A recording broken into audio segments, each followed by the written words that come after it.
as a kid, I think the way I got to writing was almost an anti-writing path, because as a kid, words were I learned Torah only.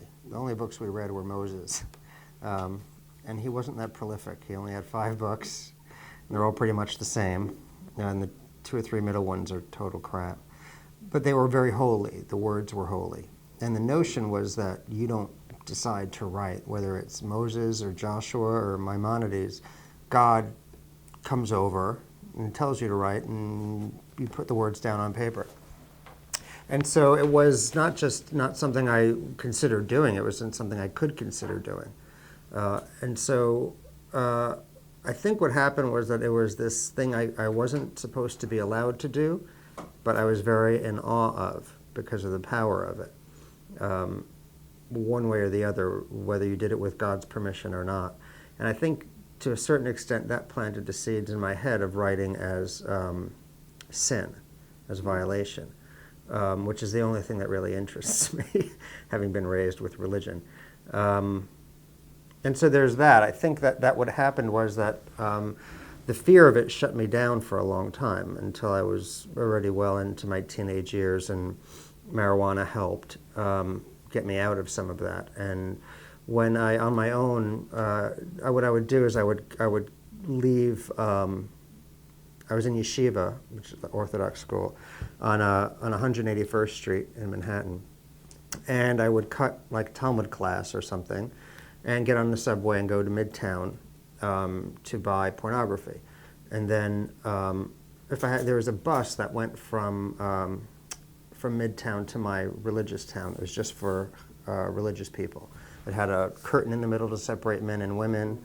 There was a Torah in the back for the days where you had to read the Torah in case of emergency, break glass. And it just so happened, I mean, this is really kind of weird fate, but it just so happened to pick up in all the places it could have picked up in the city. It picked up on 46th between 5th and 6th, which was where Gotham Book Mart was. And it picked up literally right in front of Gotham Book Mart. And I had no interest in books at that time, certainly not secular ones. But I had no interest in standing next to my neighbors with a bag full of pornography either. So I would go in there and hide and wait for like the last second for the bus to leave and then jump on. And if I had any money left over, I would just look at some of these books, and they were $1, $2 a piece. And in that way, discovered the first writer I discovered. And again, this was an odd thing. I saw this purple paperback book with yellow writing on it. The title was "I Would Have Saved Them If I Could," which I thought was a great title and sounded like something I would say about my mother. And it was Leonard Michaels, and sat down on the bus. And it was funny because I was nervous about being caught with a porno, and then I read this story. I opened up this book I've never heard of before, and the story is about 3 yeshiva kids who sneak up to the roof every Friday night and watch the rabbi having sex with his wife. And they dance together, and it's kind of sad and beautiful because they're being close. And then one night he catches them, and 2 scatter and 1 falls to his death. The end. And I was like, holy shit, this is crazy. First of all, this is crazy that I'm reading this on this bus, that I bought this book, that it's this story. And then more than that, I was like, wow, that can be a story? That's allowed? Yeah, I think that's what it was, yeah. And it was crazy.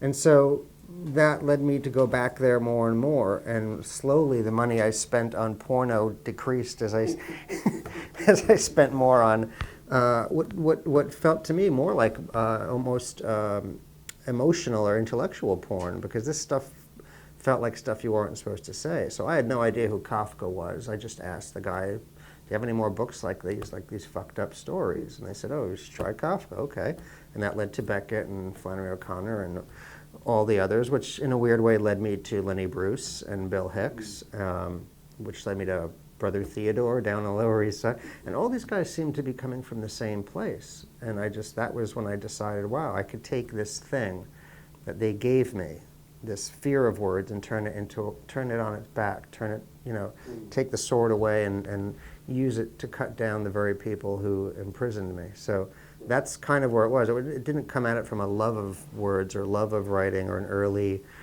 discovery. It was late discoveries, and the sense that I wasn't allowed to do it and it shouldn't be done. So for me, books are. I said this in an interview in a British paper recently, and I probably shouldn't have because it needed more elaboration. But to me, books are Al-Qaeda. Books are bomb throwers. You know, these guys are, everyone from Voltaire on up are like, just these guys were fucking crazy. They were chased out of countries. They were doing crazy shit. And the idea now that books are seen as dusty and boring infuriates me, because they're not.